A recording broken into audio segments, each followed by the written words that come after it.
আমি মঞ্চতে কিছু সময় ৰখিবলৈ অনুৰোধ জনাইছোঁ। জেং বিহু দলটি দলপতিগৰাকীক এখন ফুলাম গামোচাৰে আদৰণি জনাম। আপোনালোক সকলোৱে ৰাউণ্ড হৈ ৰ'ব।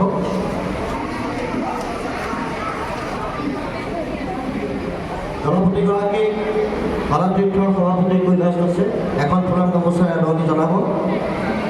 দলপতিগৰাকীক অকণমান আগবাঢ়ি অনুৰোধ জনাইছোঁ। কোনগৰাকীয়ে দলপতি আমি নামটো পোৱা নাই। আমাৰ ৰীতা শইকীয়া বৌ এখন ফুলাম গামোচাৰে কলাতীৰ্থৰ তৰফৰ পৰা আদৰণি জনাব। লগতে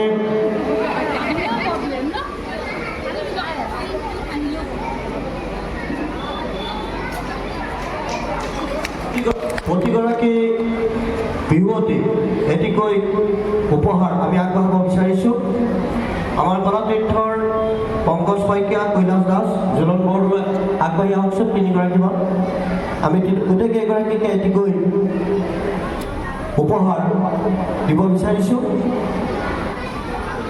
বিহু আমাৰ বাপতি খাওঁ, গোটেই বছৰ জুৰিয়েই আমি বিহু উৎসৱ উদযাপন কৰোঁ। তথাপিও এই বিহুৰ মাদকতা বহাগ মাহত আমি বেছিকৈ অনুভৱ কৰোঁ।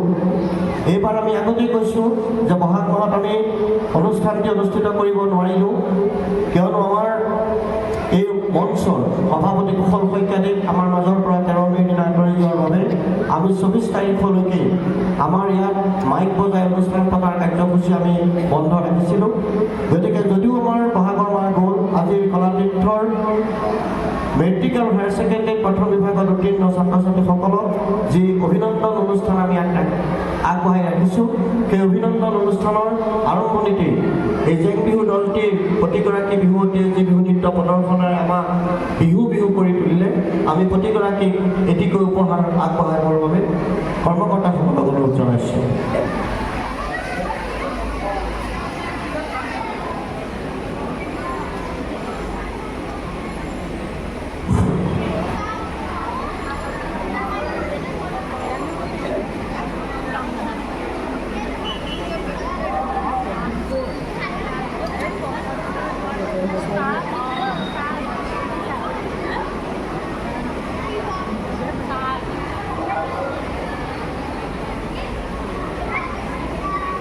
ৰূপজ্যোতি, ফটো এখন উপহাৰৰ সৈতে দেখি ভাল লাগিছে।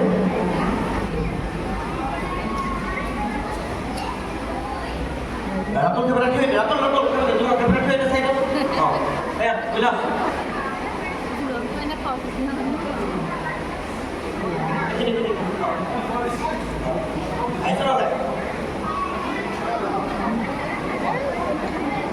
আমি জেং বিহু দলটোক পুনৰবাৰ ধন্যবাদ জনাইছোঁ।